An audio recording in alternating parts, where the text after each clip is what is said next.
Directing traffic. Gonna go deep. Has a man deep. It is caught for the touchdown. Corey Davis. What does he do? Attacks leverage. If he's outside leverage, he doesn't want you to beat him outside. So stem towards him, hold him outside, stab outside. Drive face, full cell vertical, get into the blind spot, and he absolutely burns it. Corner is lost. He literally has no idea where Wilson is. Long, fast, how he approaches the game, how dedicated he is to football. He's ridiculously good, man. You have to be ecstatic. This is actual film. This is actual football talk. It's a football show. We're supposed to talk football, not storylines.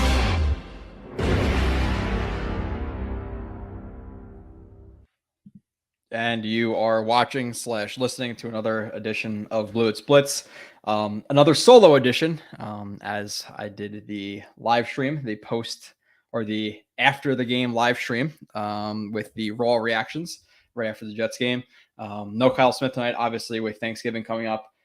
Couldn't do it on Thursday. Friday I work a double, and I didn't want to do a show on Saturday for the game. So Wednesday solo stream. I know it's a little bit different time, but again with the holidays here, gonna have to flex around a little bit. So happy Thanksgiving. Be safe. Obviously, everybody don't be idiots.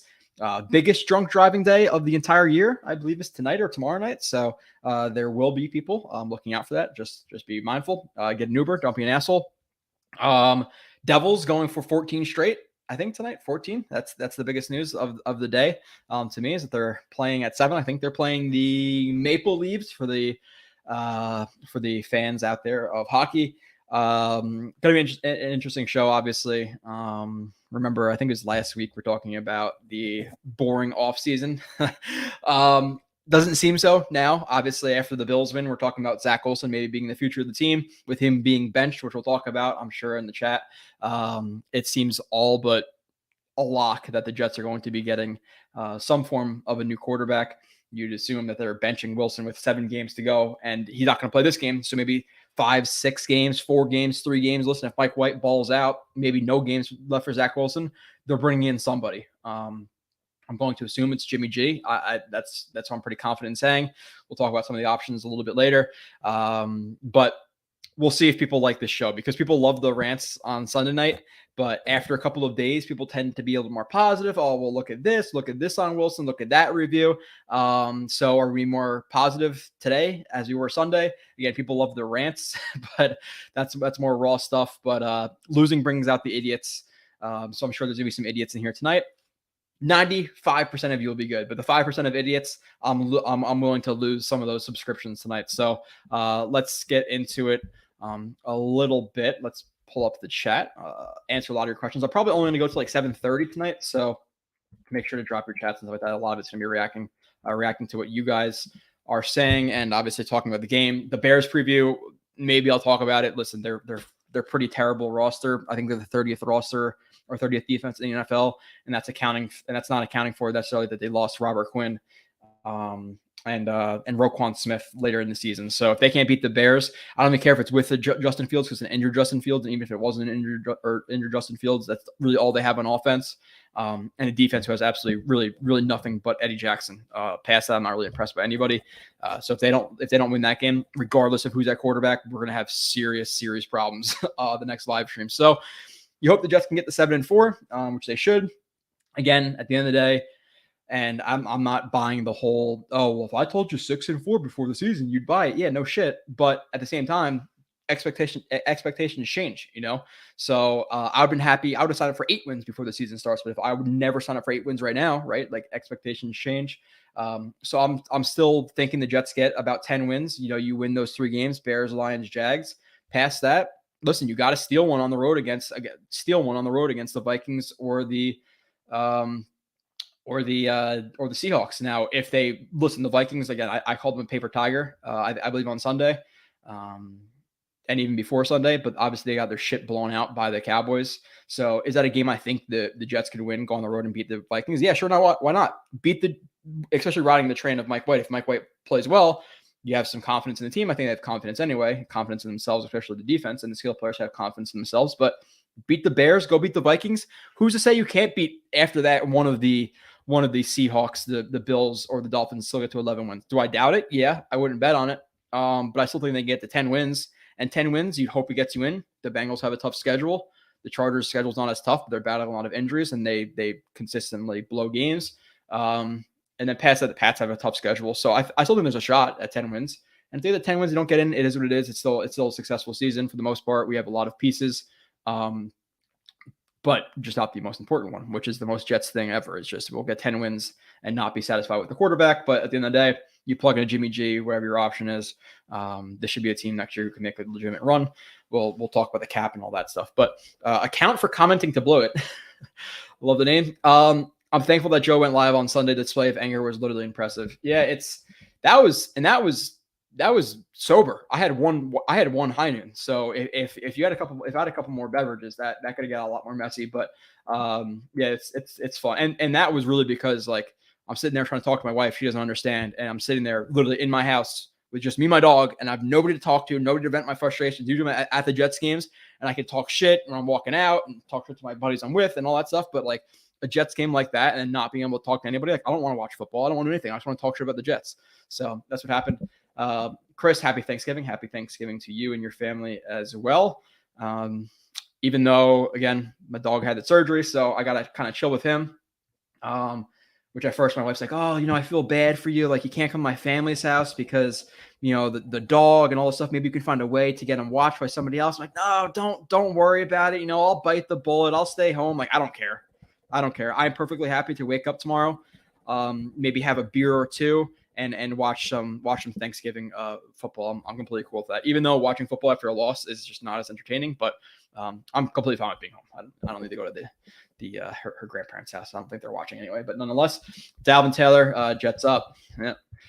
Rob D, what's up, guys? I think at this point we know White isn't the solution, but as long as he's in the problem, we should be fine on Sunday. Yeah, that's the thing too. Like it's, and that's why I get and the Strebler stuff is like he's a shot in the dark. Maybe he could work out, maybe not. Most likely not. Again, really simple concepts versus really simple defenses, so most likely not. But at least there's a 1% chance maybe you catch lightning in a bottle in a Strebler. Where Mike White, we know it's not going to work out. But I think at this point, Jets fans know, like minus the 1% of Jets fans, the 10% of Jets fans who think Zach Wilson deserves another year.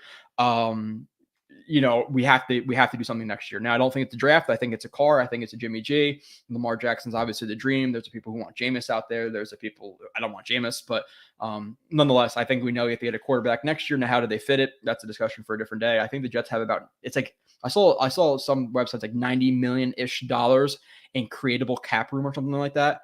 Now you have to, there's guys who are going to be not under contract next year. Marcus Joyner, Quan, Quincy, Connor McGovern. So there's plenty of guys that have to re-sign too. So they're going to have to be pretty smart with their cap. Now, do they cut some guys? We talk in terms of talking about making cap room. Do you cut a Jordan Whitehead and save, I think it's about $5 million and take on $2 million dead cap? Do I think Lamar or Jordan Whitehead's worth $7 million? I don't. You guys know how I feel about him. I've said it since they signed him. People are overrating him. So if I could save money there, maybe you do that. But then who are your two starting safeties? You have nobody under contract. This is another one that people's it's in a touch of a soft spot. But did they overpay Braxton Berrios? I said he was worth about $4 or $5 million. They gave him $7 million. If they cut him, I believe they save $5 million, about $2 million $2 million dead in cap space too. Do you do that? Is Braxton Berrios worth $5 million for what he's doing right now? I would argue not. What has he really done? Not much in the return game this year, and not much as a gadget player. So as I said, you're paying him $4 million to be a really good special teamer, maybe $1 million for what he offers as a backup slot receiver. He hasn't done much of anything to deserve $7 million this year. So do they create cap like that? I know people are gonna be pissed off about that. They like Berrios, but it was an overpay. It was 100% an overpay, and we said that on the stream when it happened. I think we said about $4 or $5 million he deserves and got $7 million. It's an overpay. Do they find a way to make cap room that way? I don't know. But if you're signing Q, and accounting for guys like McGovern and all that stuff hitting the market while trying to keep guys like Corey Davis and Lawson and JFM, these guys you can get rid of, do you make a move to keep Corey Davis on the roster, or sorry, not to keep Corey Davis because he's on the roster already, but do you make a move to re-sign Quan and you give him the $5 million you get rid of Berrios? Like, would you rather have Quan on the team or Berrios? To me, it's Quan, even though he struggled this game. But let's keep moving on. Mike White. Yeah, listen, like at the end of the day, am I thrilled it's Mike White? No, I want people have to understand the criticism. Like I'm going to always be fair to the film and to you guys and to my opinions or whatever. Like I'll criticize the shit out of somebody, but do I want Zach Wilson to come back and throw for 3,000 touchdowns? Yes. Like, of course, I'm never going to root against him necessarily because I want the team to be successful, but at the same time, and people, of course, listen, I've already seen it on Twitter. You're going to see the same old Jet stuff. Oh, he outplayed Josh Allen a week ago. Now they bench him. Those people did not watch the Broncos game, at least on film. They did not watch the Broncos game. They didn't watch the first 3 quarters of the Steelers game. They didn't watch the Packers game. They didn't watch the first Patriots game. They just see beat the Bills, good game, bad game. The Jets are going to jet. He had one bad game. No, his whole season has been bad. Let's be realistic. Now, you can have a few instances of success. The Steelers fourth quarter, great. The Dolphins game was decent to solid. The Bills game was solid, but you cannot have that sample size of good with this sample size of bad, including, again, the Broncos game where they're lucky Brees Hall was in that game. They wouldn't have won that game, or at least for a half he was in the game. You have, obviously, the Packers game, which you got defense and running game, nothing of Zach Wilson. You had the Patriots game, the first Patriots game, which is probably more brutal than you had this game too, which was bad, which we'll talk about. I literally just did the film review. And there were instances, listen, I think people like to be like black or white. Like it's LaFleur's fault or it's Wilson's fault or it's the offensive line's fault. It was, listen, it'd be mind blowing here. It was the offensive line's fault who let some pressure up. It was Mike LaFleur's fault. Mike LaFleur got away from what made him successful against the Bills, running a lot more deep concepts, but you're running deep concepts with a quarterback who is staring at the rush, who's not confident in his feet in the pocket, and clearly has the yips just in general and massive yips versus the Patriots. So we're going to run a bunch of deep concepts. Doesn't make sense to me. So that was, I'm critical of that. The fact that Mike LaFleur is running 3rd and 3 counter OHs is brutal to me. Counter is a long developing play. You need a lot of stuff to work out for it to go well. And you're running Ty Johnson on 3rd and 3 counter OH. What are we doing here? So Mike LaFleur deserves some blame. Zach Wilson, there was times where there was nobody open.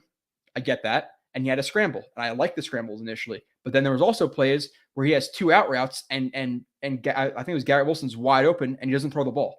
There's a play where you have Elijah Moore wide open on a drag route on 3rd and 2. Doesn't mean, I don't know if he looks at him. And if he does, he skipped him. Either way, it's bad. You have multiple plays on the outside where you had the Jets run a lot of Hoss concepts. The one was actually just a sit and a comeback. And just based on the defender's leverage there's one guy inside who's going to cover the stop, and then one guy on the outside who's high and over the top. You're going to throw that out or the comeback every single day of the week. He doesn't throw it. He has a throw late to Mims on the sideline where it almost gets picked. Which, by the way, Mims didn't fight for the ball. Mims also had a drop. So the fact that fucking guy is throwing up his hands, bitching about a high throw, he's the last guy to bitch because he's been terrible. Let's be realistic. Even the Bills game, people gloated up the one play from Mims, but he caught the ball in his chest. And then this game, and then that game, he had to drop deep where he could have ran a better route. And then he had the other drop, which was a little bit high. He had to drop on the dig route, so that's 2.5, 3 drops right there. If you want to consider the deep ball a drop, this game he had another drop over the middle where he's jumping, trying to catch it with his chest and not look the ball in. Multiple penalties. The Mims stuff, I'm done with. The guy is trash, and I don't care. OPI deep down the field, cool. And he caught the ball. It was not pretty. Yeah, he caught it, but again, process versus results. The result was a catch. The process was not pretty to get there. Continuing on, Dalvin, Mike White in black on black uni. Yeah, definitely putting another jersey in the Hall of Fame. What is the exact reason that it I think I know the reason, but I forget the exact reason. It's the first quarterback to come in his first game as a backup and throw for 350 yards and a win. I forget exactly what the exact terminology is of why that's in the Hall of Fame, but it was a black jersey, right? When they played the Bengals, because that was near Halloween, correct? So yeah, black on black. I'll be there. Do I want to be? Yeah, I do. I like tailgating a lot. Good decision, coach. Yeah, it's at the end of the day, you have a quarterback who's playing poorly. You have a quarterback who is not owning up to in the media. You have JFM liking tweets. You have Sauce Gardner liking tweets that they accidentally liked, which is complete bullshit.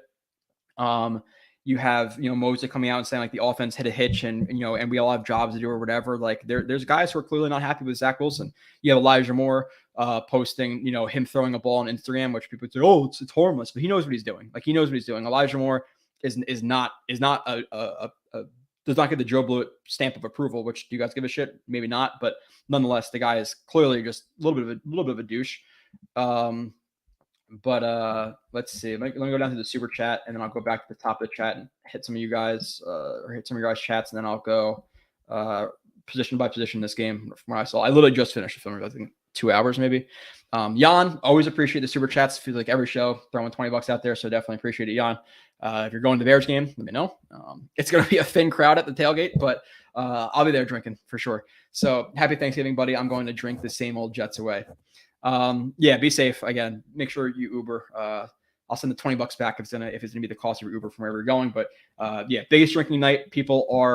Police are aware of that. So just don't be stupid. But yes, happy Thanksgiving. I'll be sitting on my couch, getting some leftovers from wherever my wife goes, and watching football by myself, which is fine. Again, I rather watch football by myself than be listen, I love family and stuff, but like 90% of the people there is like, oh, hey, how are you doing? Oh, I'm doing well. Oh, okay. Yeah. What's new? Oh, this is new. Okay. It's like silence. Like, fuck. Those are people I like, but come on. Hopefully they're not watching. Elijah Moore tried to tell us. Yeah. So like the thing is with Elijah Moore, we understand why he was frustrated, being used too much vertically, not getting targeted. I get that. Is it an excuse? Absolutely not. Absolutely not. I'm still not excusing it. Scott Wilson, what's up? I'm over Zach, rookie next year in a vet QB.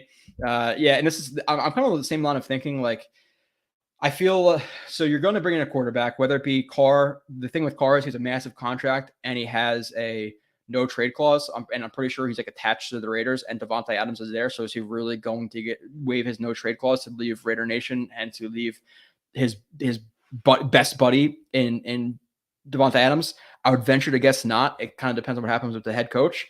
But I would venture to guess Carr is probably on the Raiders next year. Then past that, Jimmy G is probably the next best option. You assume that Lamar Jackson is going to be tagged if they can't work out a contract. So then you go to the Jimmy G's, the Jacoby Brissett's, the Jameis Winston. I think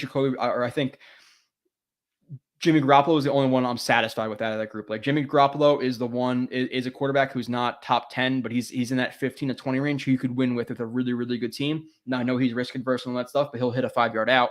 That's all this defense needs, or this defense needs to be 8-2 right now. Like if you had Jimmy G those two Pats games, you win easily.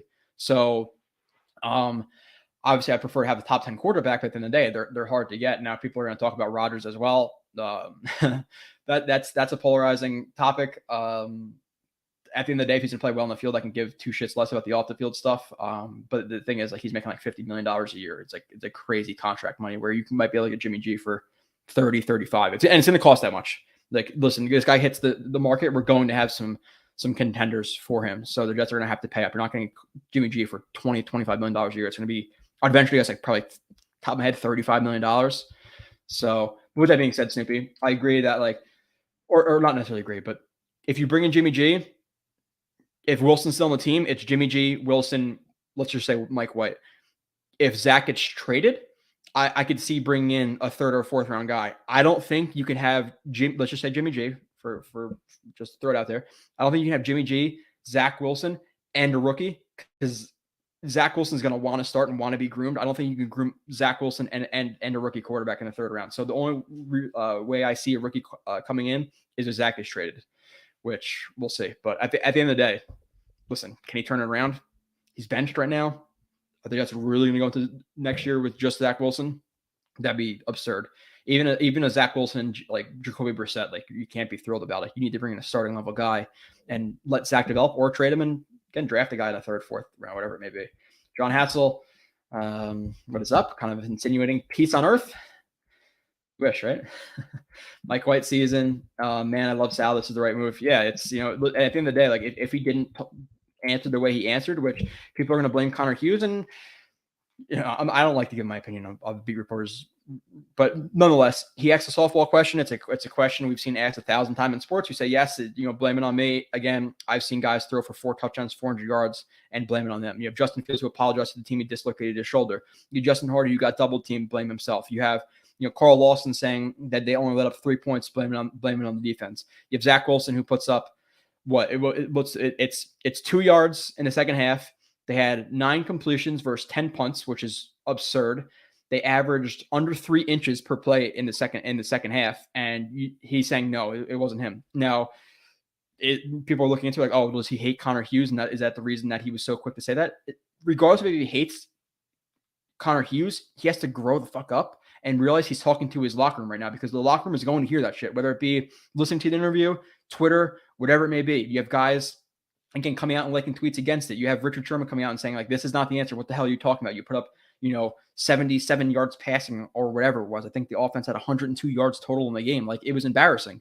And even if it wasn't embarrassing, come out and say it's your fault, even if it wasn't your fault. That's the true mark of a leader. Like, you're the leader of the offense. You scored 3 points. It's your fault. So I think that pushed Salah over the edge, where maybe if that didn't happen, you could play Zach Wilson. But at the end of the day, you legitimately risk losing some of the people in the locker room. So I bartended at tonight. They called it a Barmageddon. Yeah, I'm hoping that people in my town just go to different bars, because I hate dealing with drunk people. Like, when I initially got on, like, oh, cool, awesome. Like, now it's just like, dude, shut the fuck up, please. Blewett, we got to get Carr. Jimmy G, ain't it? Do I agree that I want Carr over Jimmy G? Yes, but again, no trade clause. And the thing with Jimmy G is, like, people shit on him, but at the end of the day, Jimmy G would be the best quarterback since Chad Pennington that we've had pretty easily, minus the first 11 games of Brett Favre in 2008.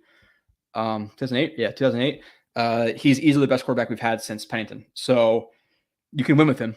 Trust me, we've seen some really bad shit. Jimmy G's hitting a 5-yard out that's wide open. That's going to happen. So it's the right decision, but no need to take shots at Zach. It's not like he's a toxic guy doing the wrong things. I'm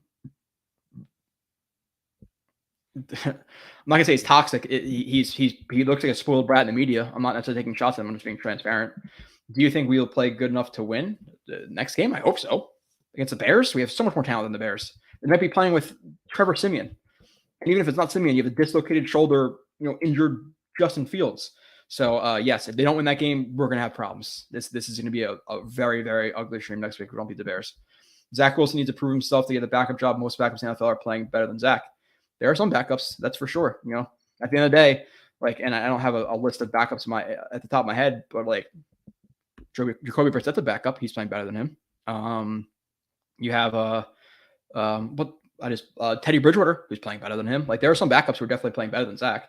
49ers not giving Jimmy G, in my opinion, we have a better chance at Carr.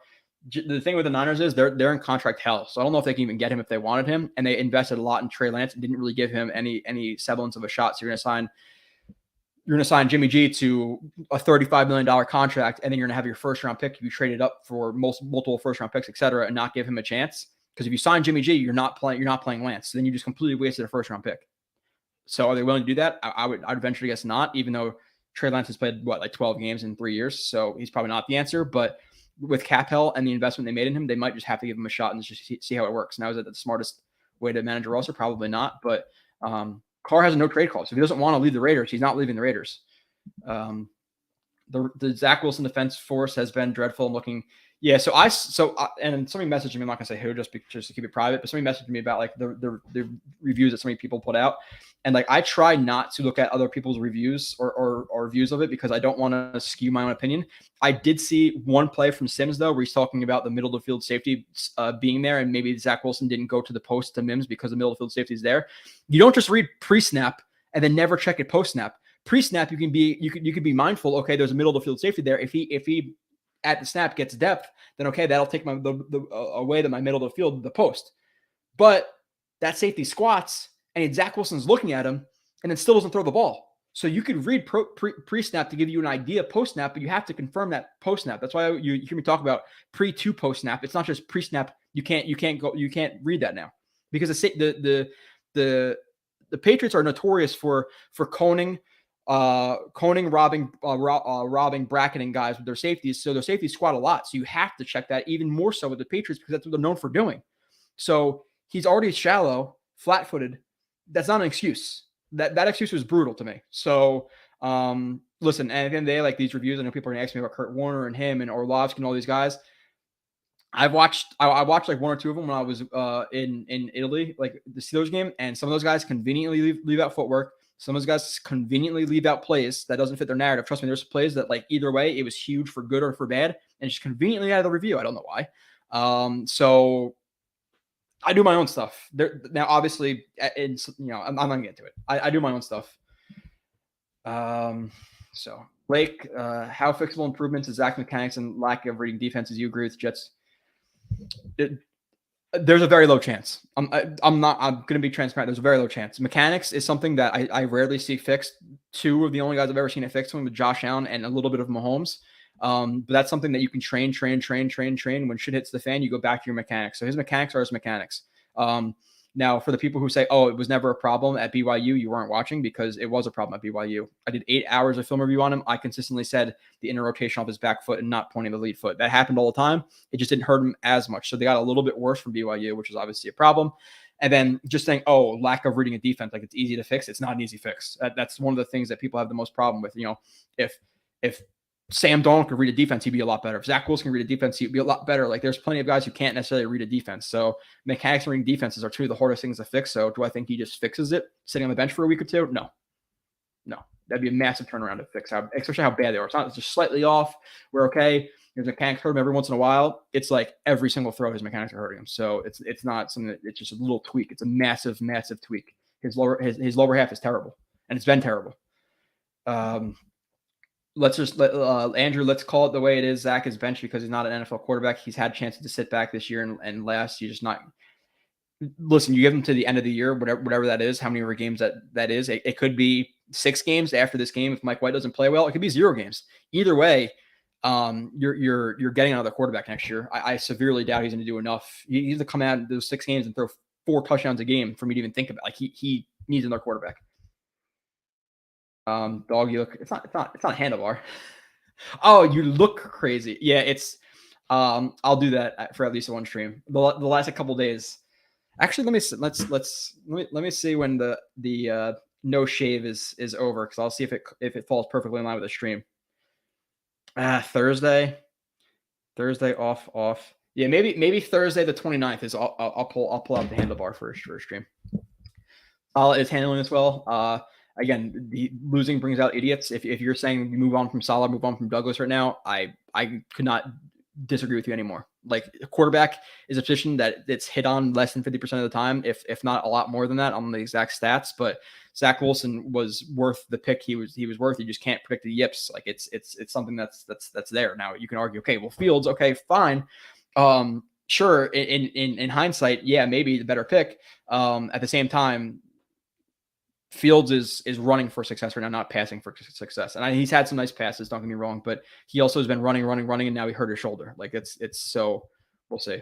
White gets Fant and Mitchell back with the weakest part of the schedule coming. I wouldn't get over my skis on Mike White if he does. And that's the same thing with Wilson. Like, even if Wilson were to be playing Swolesy, like, he's playing. I think the Jets, and again, put what value you want in stats, but I think the Jets have the easiest schedule in terms of passing defenses in the league upcoming. So you have to put it in context.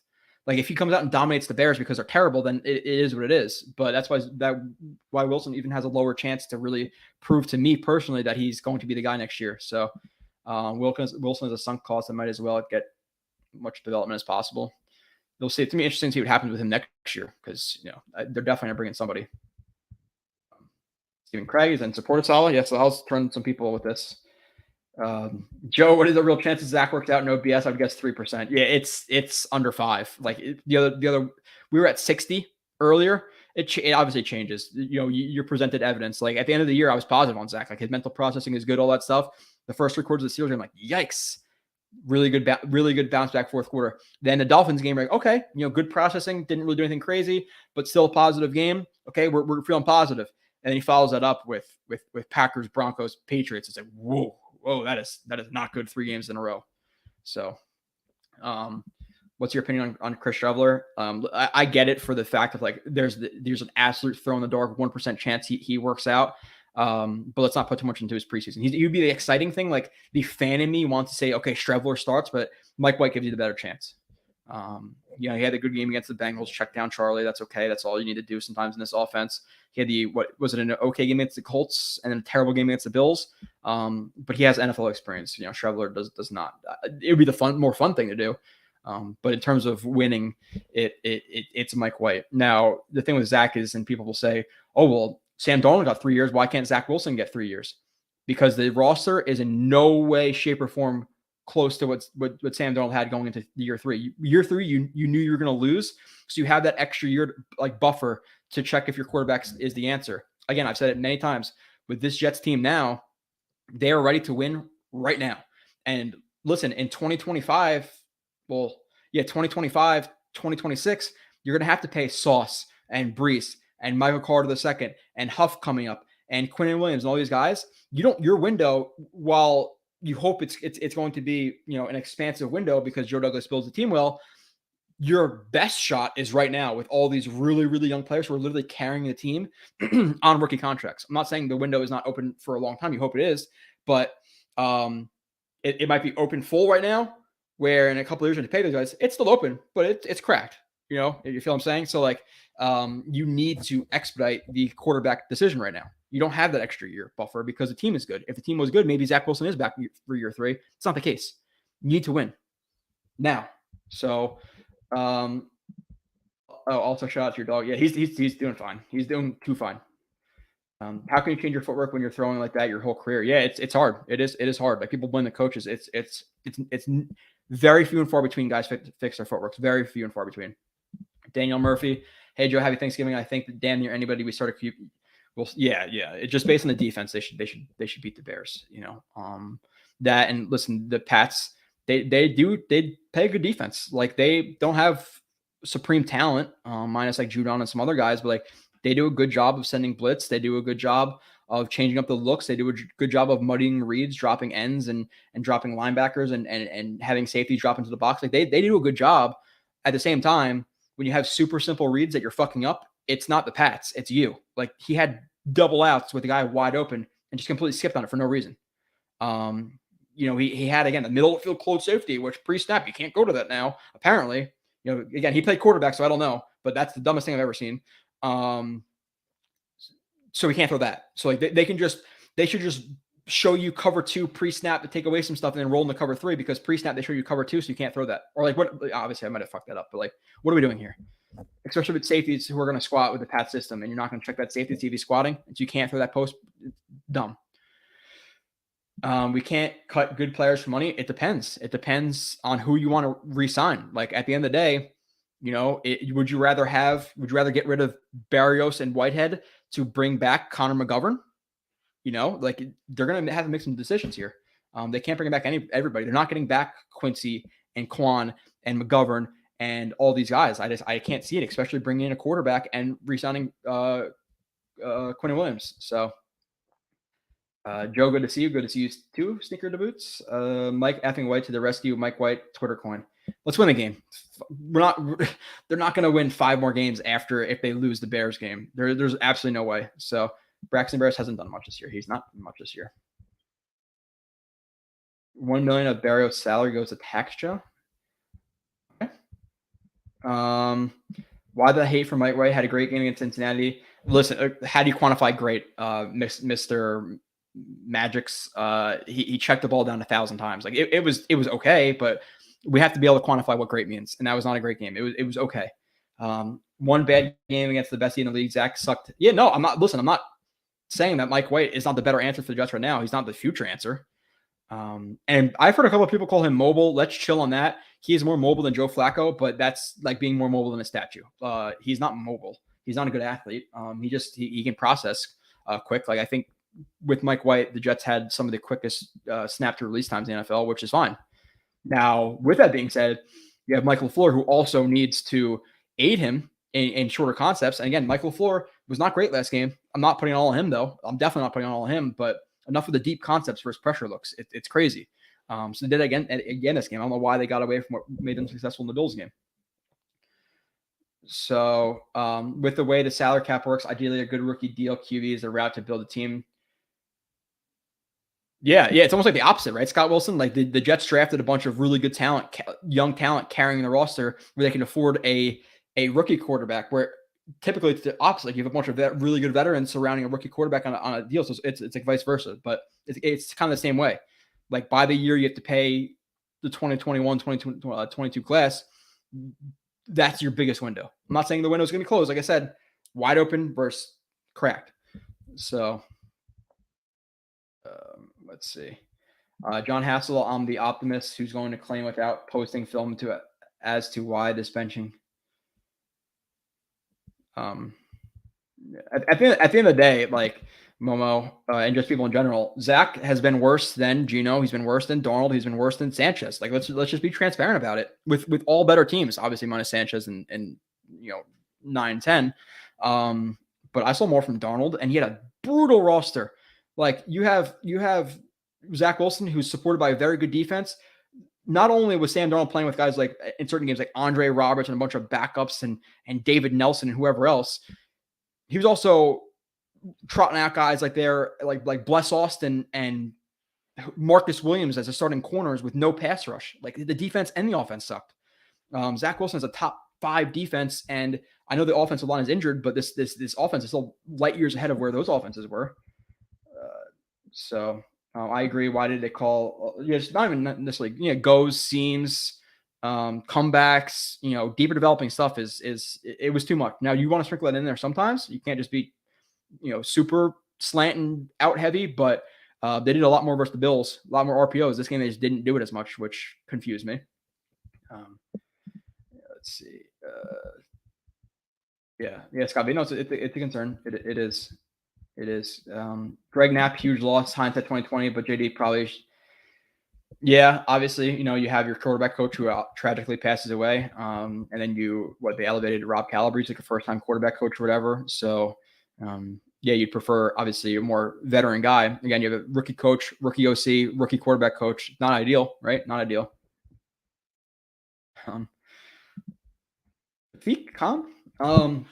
Wilson sucks. He's like Luke Falk, Bryce Petty, Greg McElroy. He makes Sam Darnold and yeah, no, it's this guy's Johnny Man. I'm not sure what this means. Okay, I prefer Carr just personally on a one-on-one quarterback level. But with that said, it's Jimmy and just a contract of let's say $35 million a year versus Carr on a bigger contract and having to trade at least a first-round pick for him. So you prefer the what they're going to have to give up, the value they have to give up, or the capital to give up to get Garoppolo. But Carr is the better quarterback to me, even though he's struggling this year. But still, like the guy's putting up, I don't know, high 20s touchdowns with like low, like 9, 10, 11, 12 picks a year, like 4,000 yards. You fucking cut off our own dicks for that. Sorry for the language, but like he's still like people look at a couple of Twitter clips on YouTube or Twitter and I want Carr. You know how much better Carr has been the last 20 years of quarterbacks we've seen. Like, come on. What flick of the wrist 60-yard pass got Wilson drafted? It's not on film. I'm not gonna start saying that Wilson doesn't have arm talent because he does. How long into the game does it take White? First quarter. Against the Bears defense, the first quarter. Joe Nelson, you still going to the Vikings game? No, I'm not. I was going to try to, but again, I went to Italy for 18 days, and then I went to Green Bay for 4 or 5 days. I'm going to Costa Rica in January. I might right after Costa Rica, I might be going to the wild card game if they have it. So if they weren't in playoff contention, I might consider it, but I'm not going. I'm not going there. Let's see. Shallow small talk. Yeah, do I really care? Like, how are you doing in school? I don't give a fuck. You passed? Cool. You didn't fail out? Okay, awesome. But like past that, like, what's your favorite subject? I'd much rather be, which by the way, just a little side note. I was never a Star Wars guy, ever. I know people don't want to talk about this, but I watched Mandalorian. I thought it was amazing. So I watched the first 2 Star Wars now. I'm trying to get into it just because, like, why not? It's winter, not a lot of stuff going on. My day's off, but I'd rather watch Star Wars than that. I like it. It's definitely cheesy, but Mandalorian was good, so I'm giving it a try. I'm only on the first or second movie. Zach Wilson sucks. Mike White will lead us to Super Bowl like Nick Foles in Philly. I'm not gonna go that far, but you put Mike White in that game against the Pats, we're winning that game. I'm not gonna guarantee it, but most likely. Gino. The thing is with the Seahawks is like Gino is playing well for the Seahawks. They're not going to be in position to draft a quarterback. Why are they going to get rid of Gino? Like he's succeeding there. He knows the offensive system there. Why is Gino going to hit the market? Most likely not. I would imagine Gino is re-signed to them. And the thing with Gino too is then it's a risk because I have to go back and watch like him like individually snap for snap and really feel or see how I feel about him. But you have a quarterback who's a 1-year wonder in a certain system that's not the same as the Jets. So that's a big risk. You have to pay him a good amount of money. So sketchy. Carr, number 1 choice, but I agree he won't leave Vegas. Rodgers looking too old. Listen, at the end of the day, if it's not Carr, if it's not Jimmy, my next guy is Rodgers. Find a way to make a contract work. Then you really are hitting that 2-year window. Do you think Zach play? I probably, like, I would imagine. The thing is with like White is like you don't want to start him on the road against the Vikings, even though their passing defense isn't great. And then Buffalo, it's like this is the softest landing spot for him to kind of kind of get downhill before those games. But I would say after the stretch of Vikings Bills, I would say probably see. I think you see Zach again. I do. Capitalize, probably not. I like Zach, but not after this game and this conference. Yeah. No, I agree. Like I get lost pretty quickly, but when you come out and you say no, you didn't do anything. Like, come on. So yeah, he's not my favorite anymore. That's for sure. Zach Wilson jersey is also retired. He'll get donated to the Goodwill, and someone else will wear it who needs it. Not be me. That's like me 9 months out of 12. Fire Sports. It's there. They're there. I appreciate it consistently. Zach has played his last time for the Jets. He'll get traded to the Raiders. Jimmy G ain't winning a Super Bowl. Jimmy G went to the Super Bowl like 2 years ago. So we have a much better chance with Jimmy G than what else, Jets gang? Like, what's the answer? I'm not saying he's a top 10 quarterback, but he literally went to the Super Bowl with the Niners. Now, they didn't ask him to do a lot, but he's a guy who could be a game manager who could bring you there. It's much better options than a late first round guy developing him for a year or two. Oh, it doesn't work out. Well, guess what? Now you're fucked because you have to pay all these other guys. Like, who else is out there? Yeah, I want it to be Carr. Even though like crying, and he's a guy. He's a little bit odd. Like, he's definitely an odd bird. But if he wins his games, I'll be a fan. Chris Styles, $5 super chat. I do not see a question with it, but if you have one down in the chat, I'll make sure to be mindful. But I appreciate it nonetheless, even if it's not. Just hey, I like the show. $5, awesome. We've seen Zach take accountability before. Just these recent past interviews was not it. He didn't handle the situation right. Kids need a mental break. Yeah. Reset. Come back in a couple of games, maybe. But it was not working out. Like he was very, very much struggling. Joe F and Blewett, Mike F and White starting. Was that Ty Johnson, right? Who started that whole Mike F and White thing? I think it was Ty Johnson. So like, you are saying that because of Ty Johnson. You just realized that. In 2023, Brady would like to stick it to Bill and also be in the Brady's not. No, it's not happening. Let's not do that. I could see. Can you imagine? Joe B, did you see Kurt Warner's breakdown of Michael Floyd's concept? It's very interesting. It doesn't take blame off Zach for playing bad, but I saw like 2 plays that were posted on Twitter, or somebody posted on Twitter. Again, I criticize LaFleur, for the deep concepts. There are times where there's too many guys in the same zone. There's times where there are guys who are running routes that aren't necessarily intertwined with each other. There are times where guys aren't or like just and this can be execution too. Like that one play where Ty Johnson motions in and then Garrett Wilson tries to pick him. Like Garrett Wilson doesn't get the pick on, and then his only purpose on that play is to pick, and there's nothing else past that. So it's a one read thing, and then you have a concept to the backside, and there's nothing there. So like there was times where Zach Wilson scrambled where he had to. 100%. Michael LaFleur is not. He's not God. He definitely struggles with concepts sometimes. And the fact that he went away from what made him successful against the Bills was frustrating. So there is blame to be placed on LaFleur, but can you blame LaFleur for Zach Wilson not hitting a wide open out route or missing Denzel Mims? Mims drifted back a little bit. Can you blame him for missing Barrios 10 yards over his head? Can you miss him for not hitting a post? Yeah, there's some blame to LaFleur, 100%. With that being said, it's much more Wilson than it is LaFleur. Like Fleur, yes, he needs to learn. His concepts need to be better, more consistently, 100%. But I saw very little. Again, I don't like to cloud my judgment with those guys. And I've seen one of Kurt's before, and I clearly noted that he skipped 2 or 3 plays that would have been very different than his narrative that he was. I don't know if he's trying to push a narrative, whatever it may be, but there are 2 or 3 plays. I'm like, why didn't he break these down? And now I think that was versus the Steelers, maybe, or the Dolphins, something like that, or when I was in Italy. Whatever. And he talked about, and there's one play he talked about a bad throw and never mentions his mechanics, which is clearly why.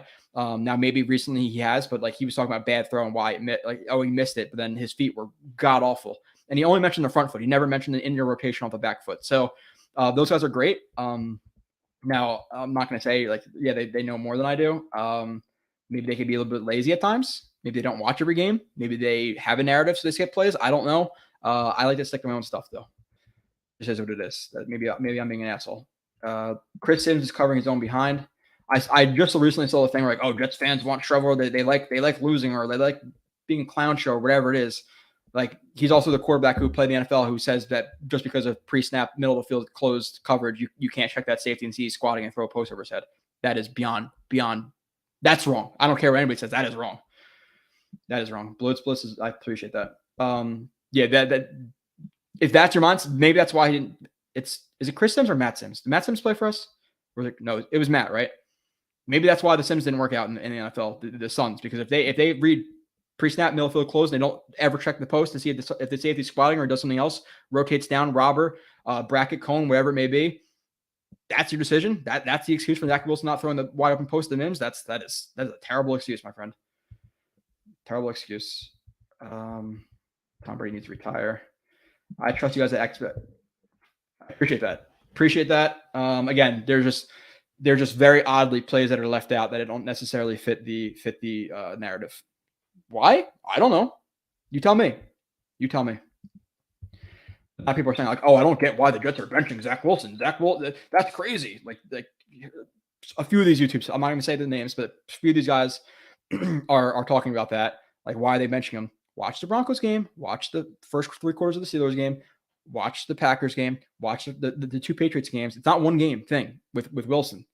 So they can highlight plays that LaFleur struggled on, but what about all the other plays that we've broken down this channel for months? Again, like, oh, well, Sims played, or Sims has a brother or dad or whatever. The middle of the field close thing is nobody's ever going to agree with that. Who I think is worth their salt or whatever, right? I don't know what the terminology is. Mr. Bonesy, finally caught you live, Joe. What up, Hawk? Appreciate you being here live. The older guy gets it. Let's see. Okay. Joe, what do you think of Lawrence in Jacksonville? The QB. Yeah, Lawrence hasn't been living up to the hype of generational, but even with Lawrence being generational, and we talked about it, maybe he's more after they lost out on a chance to draft him, but like, I viewed him as very good, not generational. Like, you watch that Clemson offense, a lot of one read stuff, behind the line of scrimmage, yak opportunities. Like, that was like 50% of the offense. Like, he didn't have a lot of crazy, crazy NFL type concepts in that system. It was a lot of like behind the line of scrimmage stuff. I was like, I don't know. Nonetheless, I'd be okay. I think he's corny as hell, to be honest. But if he wins this game, I don't really care about his personality too much. At the end of the day, like Bill Belichick, we'd all kill for him to be our head coach for the last 20 years. His personality is terrible, but if you win games, it's fine. It's fine. It's like Elijah Moore. Do I love his personality? No, but if he's catching 1,000 yards for us a year, 10 touchdowns. Okay. Becton, don't love his personality. If he's a Pro Bowler, all pro, I don't care. So, the last 6 games of the season last year, Zach had good at footwork. His feet were leading his eyes. I would have to go back and watch. The problem with doing like thousands and thousands of plays is sometimes you forget, and I don't want to just say something. I do not remember his footwork still being great. I don't remember it affecting him as much as it does now, but I still don't remember being great. So let's see. Hey, Joe, what does Mike White need to do to get a solid opportunity next offseason? Nothing he's going to do. He's like, for him to prove that he's at least a mid-level quarterback in 6 games, 6-7 games against some of the worst passing defenses in the NFL is going to be very, very hard. So not much of anything. Is it unfair? Maybe, but he can prove himself to be a good backup next year. That's fine. But let's see. Look, Zach has been bad, and Matthew Judon has been all over him. The line needs to make some holes. The running game was bad too, and this is something that we'll get to the position by position. The running game was bad. Ogbuehi was bad.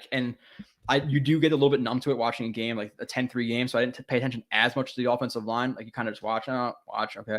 But Ogbuehi wasn't great. Feeney was obviously not great. I would not even say McGovern wasn't great. None of them were great in this game. With that being said, a little side note might piss some people off. Michael Carter has not been as impressive as he was in his rookie year to me. I'm sorry. That there's been a few runs where he's not really making a ton of guys miss, at least like in the hole. And then that 2nd and 2 run, like I broke it down, he very, very easily, very, very likely has a first down there. If because he reads the D tackle. I think it's like the D tackle. I don't know if he's like a 2I, 1, whatever he is. But he's expanding, and all he has to do is stick his foot in the dirt and cut up the field, which is one of his primary reads. It's not like a crazy run where, okay, he's outside the tackle, I'm asking him to get backside A gap. That's unrealistic. Like, you have to know the reads. He's reading that tackle, and it's either left side, right side. The problem with the left side of the tackle is he has to flatten out his track, which obviously gives time for the defense to rally and make the tackle. Where if he just sticks his foot up in the turf, he's getting 2 yards there. And he doesn't. So the running backs have to be better too. Like, I'm sorry, everybody loves Michael Carter, and I do too. I'm not going to say I'm not as impressive as I was with him his rookie year. His rookie year, I was very, very enthused with him. This year, I think he's still solid, but I haven't seen the Michael Carter of his rookie year yet. Just being transparent, people will hate it. Okay, let's see. We bring back Sam. Isn't he starting? He's starting, right, Chris? I think he's starting. Are they playing on Thanksgiving or Sunday? Whatever it is. I'm a new Jets fan 2 years ago. You are a very brutal fan base. I like your passion, but you have to know loyalty. Yeah. So Brad, you didn't watch Sanchez. You didn't watch Geno. You didn't watch Darnold. This is that, but worse. So how do you blame Jets fans for no loyalty? So your plan is to see Zach Wilson play absolute balls, come into next year, play like balls again, and then in year 4 you get rid of him and you're searching for a quarterback. When now that next year you have to pay AVT and all these guys. Like, we can't react to people playing poorly. Zach Wilson has been. Let's. I think I screenshot this for a reason, actually. So Zach Wilson this year has similar numbers in terms of completion percentage versus the NFL average, similar to, and you look like you're not necessarily 20 years old, Brad. Tim Tebow, JP Lawson, Kellen Clements, Brandon Weeden, Ryan Leaf, Drew Lock, Gus Ferrocchi, Brandon Nagel, Jamarcus Russell. It is very good for him to be in the company of those guys. Like, we're being fair. I can't criticize Jets fans right now. It's just you're going down the sinking ship here. You're tying weights around your ankles with Zach Wilson. Now, maybe is there a chance? Sure, but if you don't get rid of him this year, that's some of the dumbest roster building I've seen. And the thing with it is, Brad, they benched him. It's not like we're just talking crazy shit. Like, the Jets just benched him. He deserves it. Sorry. I think that's more of a general statement. Best wide receiver in the league to throw to in his 3 wins. What is this? What he's? I don't think he's 10-ish touchdowns, 5 picks, or something like that. Like, he's not playing brutal.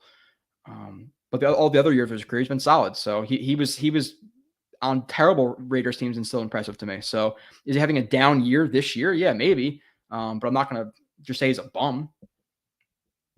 Andrew, $2 super chat. We need White to take what Zach couldn't. The open wide receivers that we're talking about. Andrew, I appreciate the super chat. Let's see. Mike White beats Zach. Well, dude, just check the ball down, hit open. Nerd arcade talk. It's not nerd arcade talk. It was 2 seconds too. I don't like to get into that stuff either. But I'm just talking about in general why I do not want to go to Thanksgiving. How did all the scouts all miss his terrible footwork? It's because in college it was something that and it was almost like with Darnold too. Like, Darnold had to step in a bucket of footwork, where Zach Wilson has a little bit of a problem. Like, he overextends, he locks out that front leg. When you lock out that front leg, you're kind of pushing almost back in against your hips, and you're on your left hip joint, and not allowing your right hip to come fully into it. And then he rotates on the back foot, and it's the whole problem with this. We break it down on the film shows, but it was there. It just didn't affect him as much. And sometimes he's just lazy. I won't throw to Mims on the sideline. Like, he is in molasses on his drop back. He's slow as hell. Timing based offense. 1, 2, 3 out. 1, 2, 3 out. 1, 2, 3, 4, 5 out. And it's all corresponding with your route concepts. And the Mims throw was open and his eyes were right, but his feet just didn't follow him. They're too slow. So Tom Brady, hopefully 0. Aaron Rodgers, I don't know, 5%. Goodwill will be sending all your yeah. I have a collection. More recently than as a kid. But yeah, like Le'Veon Bell, Sam Darnold, Zach Wilson, and I'll never learn. I get the smart thing is to buy the Corbettes and the Matt and the Kevin Mawai and the Nick Mangolds and all that stuff. But every year it's like rookie quarterback or rookie anything. I get it. Sauce was that was always going to happen no matter what, even if I was smart. Let's keep going, and I'll go through some. He's acting like a baby.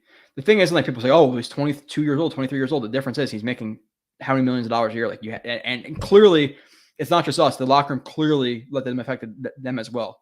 Like JFM and Sauce did not go accidentally like tweets. I've never really, maybe once or twice, I've never really accidentally liked a tweet. Like that's something that just multiple guys do about Zach Wilson, not taking blame for it. Like two defensive guys, So,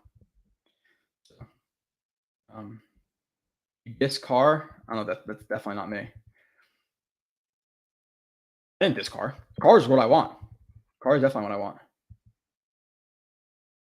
Kurt Warner was literally calling obvious bad throws good throws. Didn't seem like he really cared much. Yeah, I don't know. So I would guess all OCs have it 100%. There's no offensive system you're gonna watch 40 pass plays and say, oh, this one's perfect. And listen, and this, I'm not gonna say who, but one of these bigger wigs, I've seen them in one play criticize like a smash type concept, a guy occupying a curl to flat defender and praising it. And then the next play, when that curl to flat defender was kind of muddying the intermediate read, say, oh, well, why is there a guy in the flat? There's one play, you just said the flat was good there, and there was a next play, you said the flat was not good there with a similar concept. So which one is it? And that's, again, something I've watched. I'm like, you're literally contradicting yourself in the same film review. So how does that make sense? Whatever. Would you have pulled Zach? Yes. Would have. Entire generation has no patience. Sure, but what tells you Zach is gonna be better than any one of like, should we have if we had no patience, should we have also wrote it out with Darnold? Geno, and I know Geno is what he is now, but that we're not waiting 10 years for Geno, right? So I was not at the Pats game. Their fans are rotten. Their fans are terrible. 7 yees, 14 games in a row we haven't beat them. Like if they lose again next year, I can't. So move on, Joe. I say so also. I would move on, and you have that slight glimmer of hope it can work out. That's the most ideal situation for the Jets. He comes out and fucking balls out. He's our quarterback in year 3 and dominates the league. That's what I want. If I had to bet any type of money on it, I'm not even close. The odds are negative 500 right now, 1,000. So. I disagree with your take on personality. I personally would stop rooting for the Jets if Belichick was a coach prior to all the stuff that happened with his Jets hate and stuff like that. You wouldn't say, oh, this coach has no life and I'm going to stop rooting for the Jets. Did you stop rooting for the Jets when they had Todd Bowles at coach? Like, we're going to base our fandom on personalities on the team. Head coach, why? If he's winning, who cares? If he's a boring scumbag, it is what it is. Hey Joe, which games has Zach had better? That was better. So from like a mental processing standpoint, and I have to go back and like really watch them throw for throw. The Bucs game, this year's Bills game, the fourth quarter of the Steelers game, but then again they're in that spot because of his first 3 quarters of play, so you cancel that one out. Maybe was it the Jags game last year? It was only 100 yards though, and I get that. But mental processing standpoint, I would say easily the Bucs and the Bills game were better. Now you could argue, I think Eagles last year, but Eagles he started off hot, but they cooled out. You can argue Jaguars. I know you didn't have stats, but the mental processing, I was still very enthused by it. You can argue maybe the Dolphins game, but probably not. So maybe 2 games, maybe 3. Jets are screwed with cap. They're not in a situation they can sign $90 million worth of guys. They pretty much got to re-sign their own guys and then rely on the draft to supplement the roster, right? So, Frankie, appreciate the super chat. Do you think Mike White looks better in practice?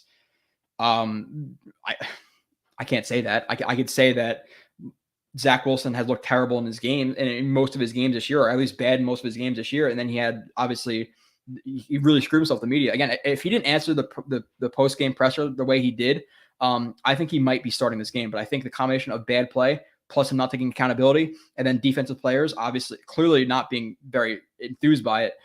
It all snowballed for him. Like he multiplied his bad play. So I think it's more on Zach than what Mike White's been proving or not proving. And my bully, appreciate the super chat as well. I'm asking this question to all Jets content creators: how much are Salah, LaFleur, and Calabrese to blame for his? It's really hard to quantify that. You can't put much blame in Salah. Now, the only thing you blame Salah for is you can say, okay, well, Donald came in and he had to beat out Teddy Bridgewater and Josh McCown, and Zach Wilson was day one starter. Okay, I get that. In terms of LaFleur, there is some concepts that aren't necessarily ideal. Like, I don't think he's one of the better play callers in the league, but I think he's at least average. I still think he's average to solid. So you could trickle him in there a little bit. And then Calabrese is a rookie, obviously, a rookie QB coach, and a young guy.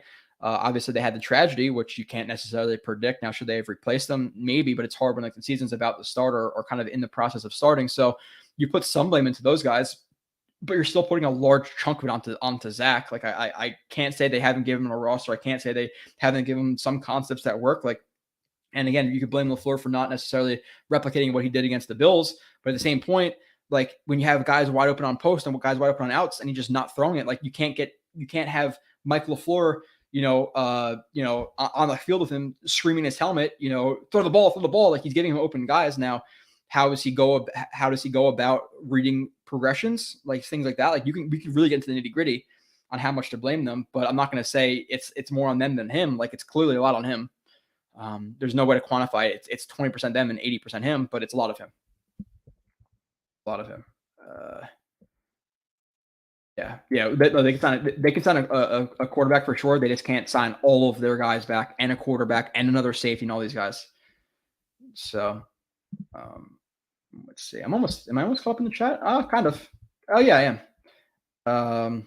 You can't just have a redo or sign a veteran. It doesn't work that way. They have to develop Zach at least a third year. So if he doesn't work out, Hawk, you're wasting another year behind Wilson, and then it's 2024, and you're having to re-sign guys like Michael Carter II and AVT and all these guys, and your window has closed. If he's showing you this much bad where you have to bench him and potentially not play him for the rest of the year, why are we going to give him a year 3? You give him, you sign Jimmy G, you let Zach compete, and if he can't beat out Jimmy G, who's a mid-level quarterback, then why does he deserve to play? Why does he deserve a third year with the rest of the roster being good enough to make the playoffs? You're wasting a very, very good roster, a very good defensive roster, and you're clearly pissing off offensive guys. You have defensive guys liking tweets. You have Dwayne Brown throwing his hands up after the play. You have Garrett Wilson being pissed off, maybe a little bit too much pissed off, for my opinion. You have Denzel Mims getting pissed off. You have all these guys getting pissed off at Zach Wilson. Now, hey guys, come back to the Jets. We're gonna run with Zach Wilson again as a starter.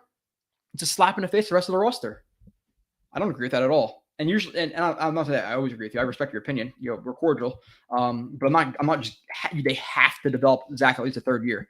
The Cardinals did it after a year of Rosen, and they got Kyler Murray. Did it work out for them? I would say so. I would say Murray's a lot more successful than Josh Rosen right now. So if you see the inevitable, if you see a sinking ship that you can't bring back to float, then you're just going to go down with it because you need that third year.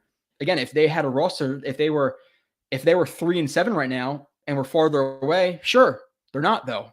They have a window. You can't just slam that window shut potentially by bringing back the same quarterback who they just benched and who's been playing like dog shit this year. I don't know. I'll never agree with that. That is for sure. I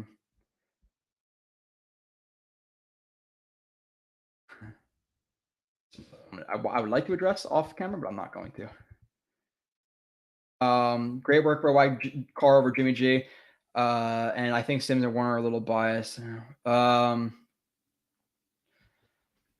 I don't think it's a massive upgrade from Jimmy G to Carr. I feel like Jimmy G is more like in that 15 to 20 range, where Carr at his peak is like in that 12 to 15 range.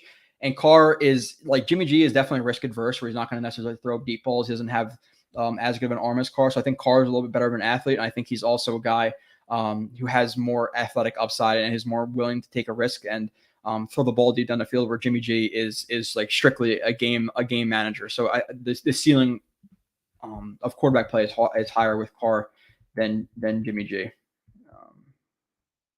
So let's see. So you say Wilson has a cannon after watching that game, Matt Ryan. Matt Ryan does not have a better arm than Zach Wilson. We're not like, no, absolutely not. Yeah, no, he does not. Zach Wilson has a good arm. I've seen him zip balls into 30 yards that are there immediately, or throw balls like the Titans game 60 yards down the field, drifting off to his right. But having a good arm means nothing. It means nothing if you can't control it. Like I've never say he doesn't have a good arm or good athleticism, because he does, but it's 5% of the game. Unrelated question, super chat, so I have to answer it. What's your favorite brand of men's flushable wipes? I don't know if any wipes are truly flushable. With that being said, I don't know.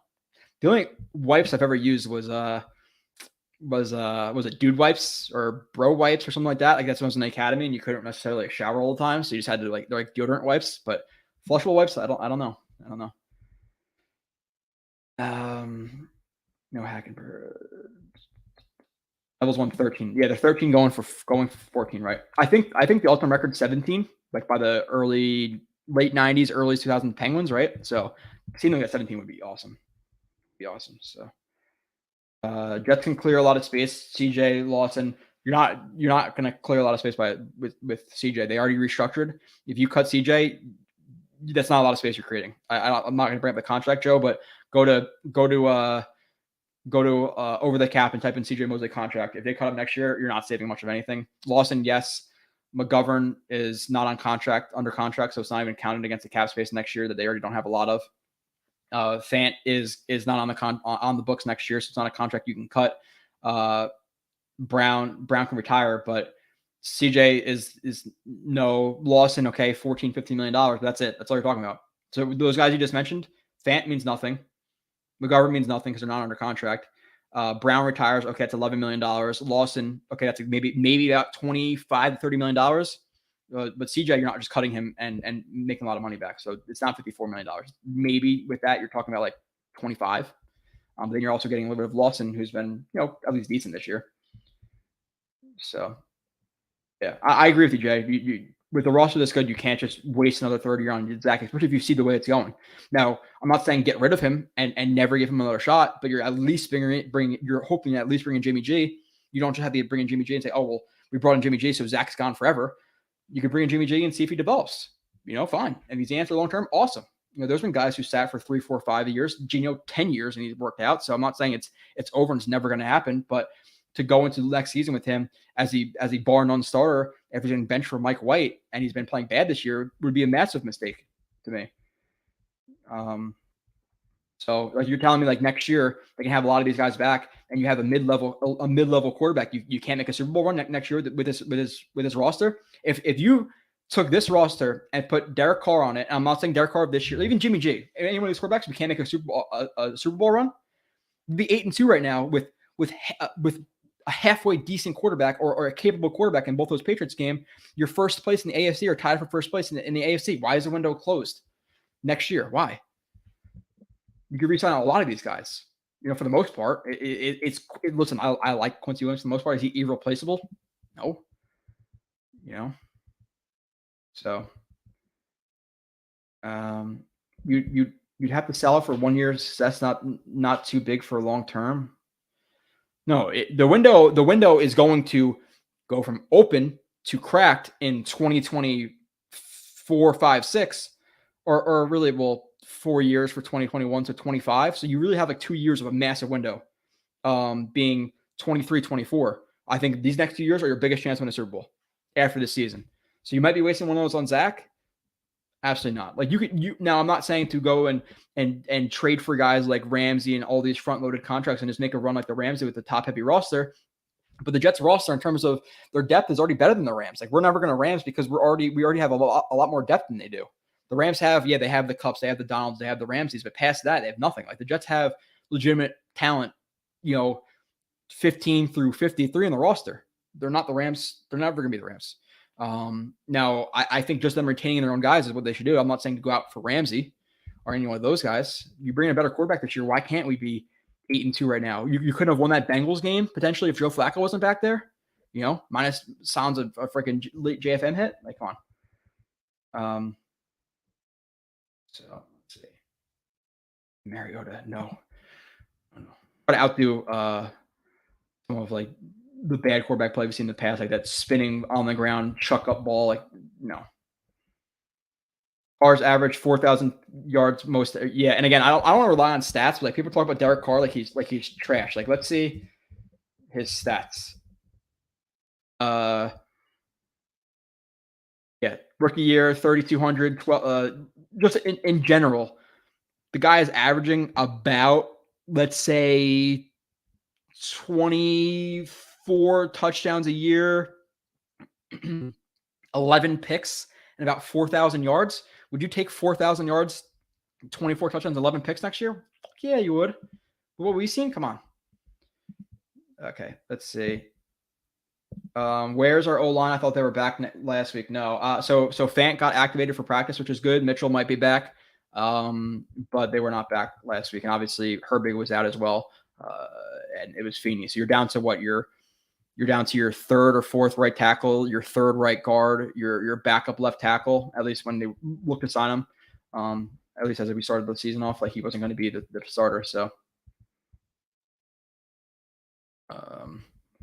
what QB to be serious? Only Jimmy and Carr. Yeah, to be like serious Super Bowl contenders, I think it's Jimmy, it's Carr.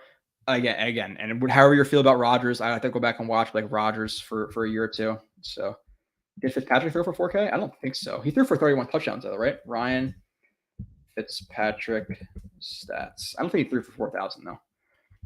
Oh, it's not going to pop up like immediately because he's retired. So I have to go to click all these freaking websites. In the Jets 2015 year, he threw for 3,905 yards, 31 touchdowns, 15 picks. So if you would take Carr at 4,200 yards, 24 touchdowns, and 11 picks, like, come on. With the talent, you get the offensive line back healthy,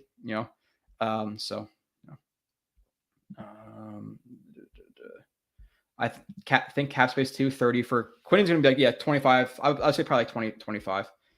Say that fits our TD record 100%. So quarterback, we talked about Zach a lot. We can go, we can do individual plays. It was not good. The posts, the screens, the outs that he missed, the deep out, the sit route he forced instead of throwing a comeback was bad. The running backs, again, I'll just be quick about it, and then I'll go back to some of the chat quickly. Running backs, again, Michael Carter has been a little bit underwhelming this year. Robinson looks slow. I'm not sure why Ty Johnson has as many reps as he did. That's partially, you can blame Michael LaFleur for that. Receivers, Mims dropped pass. Not much of anything after that. He had which probably should have been an OPI on him. The deep catch, okay, it was the ugliest 30-yard catch I've ever seen, but it is what it is. Elijah Moore had a nice route or two. He actually had a catch or two, which is crazy. Then he also comes out after the game and puts up a play or a post of him throwing a ball on Instagram, which he knows what he's doing. There's not going to be a big fan of the guy. Garrett Wilson got open a few times for sure in this game. He's definitely being held back, and statistics are definitely being held back by the quarterback. Do I love him, throwing his hands up and going crazy after the times he's not targeted? There was one play where he's going over the middle, and I think that was a play that Wilson tried to throw the skinny post to Mims. And he's open over the middle, but not for a first down, like 3rd and 10. He's like throwing his hands up and all that stuff. Like, I like the fire to a certain extent, but he's teetering on being a little bit too talkative on the field for a rookie. That's just my personal opinion. Disagree with me if you want. Offensive line, like I said, was bad. The running game was bad. Tight ends. Oh, the throw to Conklin too. We have Conklin wide open over the middle on an in route, and completely misses him over his head. So he's being held back defensively. Q, another monster, not a monster game, a very, very good game for Q. JFM had a few really nice plays. Lawson had a bull rush sack. JJ had a few really nice plays. One really nice rush, and there's the play I put up on Twitter. Go follow me, JoeRB31, where he squeezes the run, takes on the pulling right guard, completely pancakes him, and then makes a tackle on the running back as well on like I forget if it's a counter or sweep or whatever it was. Good game from JJ. Clemens also had a sack where, let's be completely transparent, he got aided by the left guard tripping the left tackle, but nonetheless a sack for him. How fat a sack? The defensive line was the reason that the defense was in this game or dominated the way it did, because past that, and people the thing was like after the game, I came on, I was like, the tackling was terrible this game. It's like, dude, they only let up 3 points. You can't, you can't say anything about the defense. It's like, no, the tackling was really bad at times. Like you had Quincy who missed a few tackles. You had Quan who had a guy dead to rights and missed a tackle. You had the play on 3rd and 16 where they throw it to the right side. I believe it was Stevenson. You have Quincy who missed a tackle. You have LaMarcus Joyner run up and throw an arm tackle, gets broken. You have Mosley who misses the tackle while LaMarcus Joyner is doing it. And then you have Jordan Whitehead who tries to throw a shoulder and doesn't wrap up. Like, where is this play? Fuck it. I'm just going to bring it up. Because, and I'm not going to go over it, but this is the plays where like I'll talk about like, oh, the tackling wasn't great, and then I get the comments of you can't criticize them. It's like, no, I can criticize bad plays. Like you could do that. You could definitely do that. So where is this one? Read easy yard. Let me see. Let me try to find it now. It's usually easier on somebody talking with me, so I can find that stuff as. I think this is it. Terrible tackling. Yeah, this is it. But I can't criticize the tackling. It's like, what are we talking about here? You can't criticize the tackling. This is embarrassing. So the tackling was bad this game. I would say Quincy was still pretty solid, even minus the tackling. Mosley was all right. Quan struggled. Quan blew a couple of coverages, blew a couple of tackles. He had the play wide open where I think he was in man coverage on Jonnu or Hunter Henry, where he let him slip behind him in man coverage and let up a big completion. So not a good game from the tackling, not a good game from Quan in this game. The safeties, you had Whitehead who missed a wide open tackle. He missed at least 2 or 3. And then in terms of the DBs, they were fine. They weren't asked to do too much. Sauce wasn't targeted a ton. He had that really nice pass deflection where he punched the ball out. Reed was fine this game. The only problem I had with Reed is sometimes he opens up too early and allows some short yardage underneath too often. But he's been very, very good. So it's a very slight problem with him is that he gives yards underneath too easily. And then there's times where he opens up and he allows a guy to get into his blind spot and he'll look at the quarterback and then he'll let guys get vertical on him because he's not necessarily running with the guy. He's reading the quarterback and guys sneak behind him. But overall, they were good this game. But the tackling was bad. Again, I'm not allowed to criticize this play because they only let 3 points. Like we could individually criticize plays. And again, there's multiple plays of this type of stuff. Like where's the other one? There's another one that I brought up. I think of Quan. And again, I can't. Yeah, this was the other one of Quan, right on the sideline here. Yeah, this is it too. Can't talk about it though because they only let 3 points. It's like, dude. It was bad. It was a bad game tackling, which was frustrating because the first game was also bad from the Jets in tackling, and that's why the Pats did what they did. Now, past that, Greg Zuerlein hat tip made a 40-yarder with the wind. Clearly had to kick against the wind, and then made it again after was a delay of game. Good game from him. Braden Mann, why are we not putting that ball out of bounds? Whether that be Mann or Boyer, whoever it is. Whoever didn't decide to kick the ball out of bounds, terrible. Now, do we lose the game because of that? No, we didn't. Or I guess technically we did. But there's a lot more reasons than that. We shouldn't have to rely on, listen, put up 13 points. Put up another field goal there that last drive, and you don't give them a chance to have a punt return. And it was frustrating because you see 2nd and 2, Michael Carter cuts to the outside for whatever reason. Then you have 3rd and 2. You have And the pre-snap read wasn't even good there either because either way they were shoving cover 2 man or just straight cover 2, and Zach Wilson decides to go to the ISO side with Conklin and try to throw an out route, which wouldn't work whether it be cover 2 or cover 2 man. And then you have Garrett Wilson open on a seam or a bender route over the middle, and Elijah Moore wide open on a drag for a first down, and he doesn't throw those guys, and then skips that and goes to Michael Carter in the flat, and 2 guys are there to rally and make the tackle. Like, what are we doing here? So we shouldn't have even been in that situation to be punting the ball. And clearly the Jets didn't show a lot of faith in him, but based on the way they were managing the clock there, playing for overtime. Yikes. That was definitely yikes from the special teams, but nonetheless. Past that, we talked about Michael LaFleur. Let's hit the chat a little bit more. Bears game. Do I really need to go over the roster? Like their offense is dog shit. They have Montgomery, they have Mooney, they have Claypool, who they traded for like a 2nd-round pick for. He's like 5 catches since that, which is like 3 or 4 weeks. He's not doing anything. Justin Fields might be out. It might be Trevor Siemian, and even if you do play Justin Fields, he has like a dislocated shoulder. So you're going to assume they're not going to run him 14,000 times. Like I think last game he had like 18 rushes or 17 rushes, like crazy numbers for quarterbacks to be running.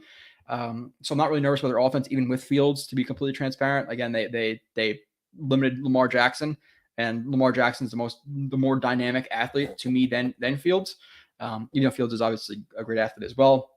Their defense, like top of my head, and maybe this just shows my lack of knowledge of other NFL teams, but the only guy I can think of on defense is Eddie Jackson. Like, let's see. Bears depth chart. I think Arrowlads is the best. Let's see. Arrowlads. I'll just share this. Fuck it. Why not? We'll go over the roster really quick. Share screen. Window. Chrome tab. Bears depth chart. Okay. Let's see. Who on this team scares you? Claypool? No. Equimia St. Brown? No. Pringle? No. Pettis? No. Mooney? Okay. Mooney's decent. I'll give him that. Their offensive line, I think Cody Whitehair is solid, right? But like Braxton Jones, Sam Mustipher, Tevin Jenkins, who's apparently injured. So it's going to be Michael Schofield, Riley Reif, Cole Kmet's decent. Montgomery is decent. Field is injured. So like if you get beat by a Trevor Siemian, Equimia St. Brown, Chase Claypool offense with a bad offensive line, minus maybe Whitehair, terrible. And then on defense, I know Mike Pennell. I like Mike Pennell when he's here, but Dominic Robinson, Travis Gibson, Justin Jones, Armon Watts. I know Nicholas Morrow. I actually like Nicholas Morrow. Okay. Jack Sanborn. He's like the mid-round guy this year or last year from Wisconsin, right? But Matt Adams, Jalen Johnson. Okay. Jaquan Brisker.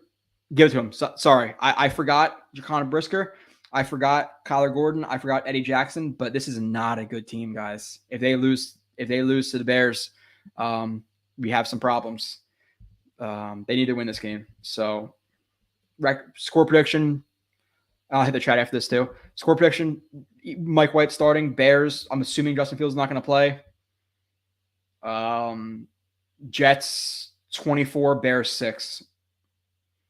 Like the defense is too good, and I think the offense, if it's just run by, listen, and at the end of the day, I'm not going to say like, oh, Mike White versus Wilson makes that much of a difference necessarily, but you're going from, and I'll give somewhat of an excuse to not, and this is not an excuse, but you're going from Broncos, Packers, Patriots, Bills, all these really good defenses, to the Bears, which is bottom 3 at best in the league, bottom 5 are being generous. They better put some numbers. Like they better score 20, like at least 20 something points. So 24-6. Like they should win this game very handily. They haven't played a lot of like bad teams. And specifically, like if a team is going to be stronger on offense, I'd rather play a team who's strong on offense and bad on defense than play a team who's bad on offense and really good on defense, like we've been playing recently. Because, you know, I'm confident enough in the defense to match strength against strength, where the offense, I don't have faith in them versus a good defense. And like the Vikings, good offense, bad, not a great defense. Could they beat the Vikings? Yeah, why not? You know, it can happen. If they can beat the Bills, they could beat the Vikings. The Cowboys just beat them. What was the score? Like 40-3 or 40-7 or something crazy like that. Like, I'm not saying that's how bad the Vikings actually are, but you look at their schedule, like close games against some bad teams this year. So I have some faith in that game for that reason. Nonetheless, this Bears team is both bad on offense and bad on defense. They cannot lose this game. This is, and I almost feel like a dick saying this, but like it's kind of true. Like we're talking about one of the basement dwellers of the NFL here. The Jets are still top half of the league team, a team who's fighting for a playoff spot. If you don't win this game, again, bad news Bears. Not for a pun, but like you're trying to make the playoffs. You beat the Bears, you beat the Lions, you beat the Jags. Let's steal another game against the Seahawks, the Vikings, and let's make it. Let's make it. It's not over yet. Now, would it have been a lot easier if you didn't get swept by the Patriots? Yeah. But there's still a chance to win 10 games, 11 games. I would say 10 more likely than 11. But there's no reason to think that they can't win against Seattle or the Vikings. There's no way. Now, am I going to predict a win in Miami or Buffalo? No, I won't. But just because you need to have a certain amount of firepower to match those guys. So let's see. Jimmy G is a free agent after this year. He's a better fit. That, and you don't have to trade capital for him, and he's gonna be cheaper, right? So like I get either way. But I love how the Carr debate is in a vacuum, like it's not going to take multiple picks. So supposedly, again, I don't know who you're talking to. Maybe a little bit off this stream, but I said with Carr, literally, it's going to cost you capital and a big contract. So maybe talking to somebody else, not me though, because I said that. So it's not in a vacuum because we talked about that quite literally multiple times this season or this episode. Jordan Love gets to play and throws about 60%. No. No. He has to show a lot too. Like you're not gonna go off from Jimmy G and Carr and all these pursuits to Jordan Love throwing 60%. Like that's our floor. Elijah was open. Elijah Moore was wide open. Johnson has dirt on someone. How the hell does he play this much? I don't know, Rusty. I don't know. I have no idea. They have a weird infatuation with him. Which, by the way, I never thought I would say this in my life, but thank you, Patriots, for signing away Connor McDermott because they had something weird with Connor McDermott. Like he had some death threat or naked picture of Joe Douglas where if he was going to be on an active roster, he was going to expose him if he cut him. Like I don't know what happened there, but thank God. So what's yeah, right? They drafted him in was that 2022, right? 2019 or 2019 or 2020 they drafted him. I could be wrong, but I think that. So throw to Mims was late too. What Mims throw? He had to miss up the Ty Johnson throw up the sideline, which again, like in the review, I'm transparent about it. Like, listen, if the wind carried it, I get it. If the wind didn't carry it, it's a bad throw. It didn't lead him. The throw to Garrett Wilson was you want that vertical and outside shoulder, and he lofted up there. Now I'm not going to make excuses and say Garrett Wilson adjusted to that ball the best he possibly could because he did not adjust to the ball well, but maybe the wind carried it. But there was plenty of I did a 2-hour review, probably an hour of it's about Zach Wilson or so. So yeah. So who's banking on Becton coming back into form? I'm gonna assume nobody. He hasn't played in 2 years. And even when he did play his rookie year, he started 12 games and came out of 2 or 3 of those. Broncos game, Colts game, and there's another one in there that he came out of. Maybe it was the Niners game early in the year, but still. Here's the deal. This year or never. Trade Sauce for 5 first. No, Sauce is worth at least 6 first round picks. Murdog first off, what's up? Joey Breakdown. Second, fuck this Brad. Oh yeah, okay. I didn't realize what the rest of this was gonna say, but I get the frustration, Murdog. Yeah, you got to endure a little bit more than 2 years of fandom to be calling out Jets fans. We've seen plenty of bad quarterbacks. We know at least bad quarterback play when we've seen it. And I said it after the stream after, I've seen Luke Falk. I've seen Bryce Petty. I've seen Greg McElroy. I've seen really, really bad quarterbacks play. And I have not seen 2 games like I've seen against the Pats, these 2 last games. I've seen some bad football. We beat the Cardinals, 7-6 with Greg McElroy? Was it 7-6 or was it 6-3 or something like that? That was bad, but we had more than 2.8 inches per play in the second half of that game. I would venture to guess. And we're talking about much different teams in terms of talent. So it just not extrapolates. It just enhances the problem. I don't know what the proper terminology is for that, but yeah, not good. Look at Matt's stats. Yeah, people are like, oh, the wind. Mac Jones has a noodle arm and threw what, Nick?